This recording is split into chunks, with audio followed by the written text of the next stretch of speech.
Hi, എല്ലാവർക്കും ദോശ ഇഷ്ടമല്ലേ? ദോശപ്രേമികൾക്കായിട്ട് ഞാനൊരു കോണ്ടന്റുമായിട്ട് എത്തിയിരിക്കുകയാണ്. ഈ ദോശ കഴിക്കുക മാത്രമല്ല, എത്ര പേര് ദോശ ചുടാറുണ്ട്? ഈ ദോശ ചുടുന്നവർക്ക് ചില ക്വാളിറ്റീസ് കിട്ടും.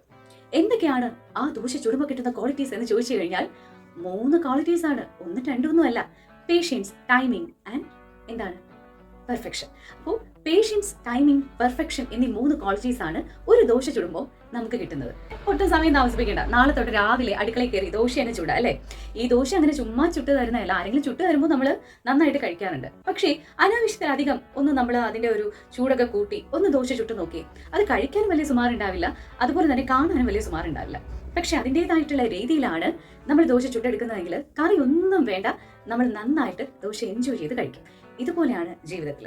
നമുക്ക് സക്സസ് ഒക്കെ കിട്ടണമെന്നുണ്ടെങ്കിൽ അതിൽ ആക്രാന്തം പാടില്ല. അതിന്റെ ധൃതിപ്പെട്ട് നമ്മൾ നേടിയെടുക്കുന്ന ഒന്നും ഒരുപക്ഷെ നമ്മുടെ കയ്യിൽ ഇരിക്കണം എന്നില്ല.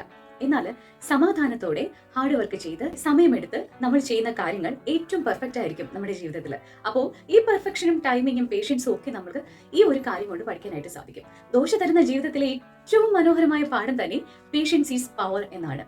വിജയത്തിന് ക്ഷമ അനിവാര്യമാണ്. അങ്ങനെ ക്ഷമയിലൂടെ നമ്മൾ ആർജിച്ചെടുക്കുന്ന വിജയവും അതിമനോഹരമായിരിക്കും. അപ്പോൾ സമയത്തിന്റെ വിലയും സമാധാനത്തിന്റെ പ്രാധാന്യവും അതുപോലെ തന്നെ ചില തിരിച്ചറിവുകളും ഒക്കെ തന്നെ ജീവിതത്തിൽ ഉണ്ടെങ്കിൽ മാത്രമേ ദോശ കഴിക്കുമ്പോഴുള്ള പെർഫെക്ഷൻ ജീവിതത്തിന്റെ വിജയങ്ങൾ നേടിയെടുക്കുമ്പോഴും നമുക്കുണ്ടാവുള്ളൂ. വളരെ സമാധാനത്തോടെ, വളരെ ക്ഷമയോടുകൂടി, വളരെ നന്നായി കാര്യങ്ങൾ ചെയ്യാനായിട്ട് നിങ്ങൾക്ക് ഓരോരുത്തർക്കും സാധിക്കട്ടെ.